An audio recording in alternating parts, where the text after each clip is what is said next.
বাংলাদেশের টাকা বাইরে পাচার হইতেছে তখন মানে যে কোনো জায়গা ব্রেকেট দিয়ে এলেছে বিকাশ টিকাশ হইতে বেশি সচেতন দিয়ে এলেছে যে বিয়ের হওয়ার তোমার টাকা বাইরে পাচার করো না মানে সব এটা গাঁয়াইছে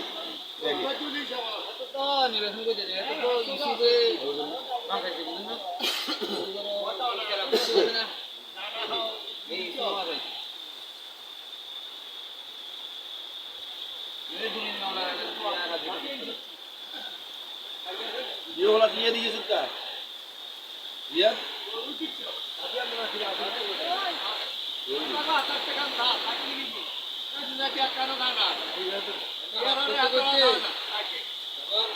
তোমার বাইরে চলে যা ভর্তি হয়ে গেছে হ্যাঁ এই শেখ হাসিনার আর মনে অন্তর দিয়া দুবার এক অবস্থা আতঙ্কে আপ করছি হ্যাঁ না আতঙ্কে আপ করে